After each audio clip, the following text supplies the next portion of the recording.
हमारे Indian culture में माँ बाप की बहुत वैल्यू होती है, लेकिन जब वही माँ बाप अपने बेटे की शादी होने के बाद उनकी मैरिड लाइफ में जरूरत से ज्यादा इंटरफेयर करने लग जाते हैं, तो रिश्ते बिगड़ते बिगड़ते टूटने की कगार पे आ जाते हैं। ऐसे में बच्चे समझ नहीं पाते कि क्या डिसीजन लिया जाए। या तो वो अपने माँ बाप से अलग हो जाते हैं, या तो फिर उनका पर्सनल रिलेशन खराब होता है और बात तलाक तक पहुंच जाती है। आप भी अगर अपने रिलेशन को बचाना चाहते हैं तो वीडियो को एंड तक जरूर देखिएगा। और हाँ, चैनल को सब्सक्राइब और वीडियो को लाइक करना मत भूलिएगा। तो आज हम जानेंगे कि माँ बाप के किन बिहेवियर्स की वजह से बच्चों की मैरिड लाइफ इफेक्ट हो रही है। कहीं अनजाने में गलतियां आपसे तो नहीं हो रही हैं? क्या परिणाम निकलते हैं माँ बाप की दखल अंदाजी के? और कब बच्चों को जरूरी हो जाता है माँ बाप के साथ एक लिमिट में बाउंड्रीज फिक्स करना? और सबसे इंपॉर्टेंट, मैं आपको ऐसे 3 स्टेप्स बताने वाली हूँ जो वर्ल्ड के टॉप मैरिज काउंसलर्स के अकॉर्डिंग सबसे बेस्ट तरीका है इस प्रॉब्लम को सॉल्व करने का। मैं ये नहीं कहूंगी कि सारे माँ बाप ऐसे होते हैं। कुछ माँ बाप खुद के साथ अपनी बहू बेटे की खुशियों का भी ख्याल रखते हैं, उनकी केयर करते हैं। लेकिन जब इस टॉपिक पर स्टडी हुई तो रिसर्च के अकॉर्डिंग कुछ मामले ऐसे भी सामने आए जिसमें माँ बाप के ऐसे बिहेवियर के कारण बच्चों के रिश्ते इफेक्ट हुए और तलाक के मामले भी सामने आए। आइए सबसे पहले जानते हैं कि इसके कारण क्या है। तो इसका जो सबसे पहला कारण है जो निकल के आता है वो है इनसिक्योरिटीज और ताने देना। अगर बेटा अपनी पत्नी पर थोड़ा ध्यान दे दे तो ये बात पेरेंट्स को चुभने लगती है। वो अपनी बहू को अपना कंपैटिटर समझने लगते हैं और इसी के चलते उसे हर वक्त ताने देते हैं और खरी खोटी सुनाना शुरू कर देते हैं। दूसरी तरफ अपने बेटे को मैनिपुलेट करते हैं और कंटिन्यूअसली उसे गिल्टी फील कराते रहते हैं। दूसरा पॉइंट है रोक टोक करना।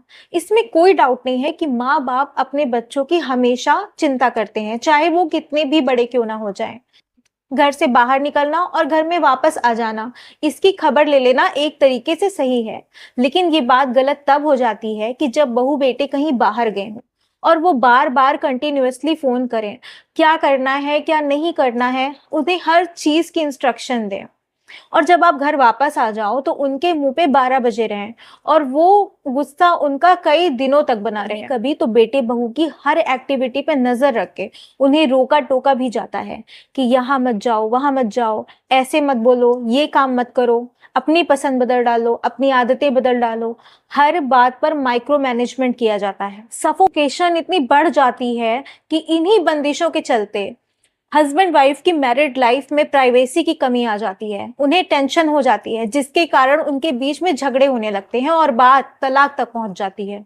तो यहाँ मैं आपको ऐसे 3 स्टेप्स बताने वाली हूँ जिनसे आपको जरूर मदद मिलेगी। सबसे पहला स्टेप ये है कि उनसे प्यार से सम्मान देकर बात करें। उनसे पूछें कि वो ऐसा क्यों कर रहे हैं। इनसे 2 चीजें क्लियर हो जाएंगी। पहला, कि ऐसा तो नहीं कि अनजाने में गलतियां आपसे हो रही हो, क्योंकि अगर गलतियां आपसे हो रही होंगी तो आप उन्हें रिकॉग्नाइज करके खुद उन गलतियों को ठीक कर सकते हैं और चीजें ठीक हो जाएंगी। दूसरा, अगर आपकी कोई गलती नहीं है और वो अपनी इनसिक्योरिटीज और कंपैरिजन के चलते ऐसा कर रहे हैं, तो उन्हें ये समझाएं कि आपकी नजर में उनका जो सम्मान पहले था, जो रिस्पेक्ट और प्यार आप उनसे पहले करते थे, वो आज भी वैसा ही है और हमेशा रहेगा। परिवार में कोई भी पहले या बाद में नहीं होता, सभी एक दूसरे के लिए जरूरी हैं और हम सबको एक दूसरे की केयर करनी होगी और एक दूसरे की खुशियों का ख्याल रखना होगा। फिर उन्हें कुछ समय दें। अगर उसके बाद भी उनके बिहेवियर में कोई चेंज नहीं आता तो सबसे पहले ये जरूरी है कि कपल्स अपने बीच की बॉन्डिंग को स्ट्रॉन्ग करें। आपस में जो भी प्रॉब्लम्स हैं जो एक दूसरे को बॉदर कर रही हैं, उसके बारे में बातें करें और उसका सॉल्यूशन निकालें। दूसरा, अपनी बाउंड्रीज सेट करें। अगर पेरेंट्स का बिहेवियर आपकी फिजिकल और मेंटल हेल्थ को इफेक्ट कर रहा है तो उन्हें ये रिस्पेक्टफुली बताएं कि आप किस हद तक ये सह सकते हैं। थर्ड स्टेप ये है कि सिचुएशन में कोई सुधार ना हो और कोई ऑप्शन नजर ना आ रहा हो तो अलग रहना ही एक ऑप्शन बचता है, जिसमें आप घर से कुछ दूर पर रह सकते हो।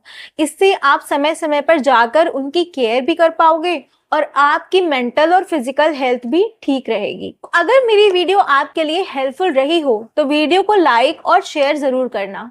साथ ही बेल आइकॉन को भी प्रेस करना जिससे आपको मेरी और भी अच्छी और इम्पोर्टेंट वीडियोस मिलती रहें। और अगर आप इस चैनल पे नए हो तो चैनल को सब्सक्राइब जरूर करना और हाँ, अपना ख्याल रखना। मिलते हैं नेक्स्ट वीडियो में, तब तक के लिए बाय बाय।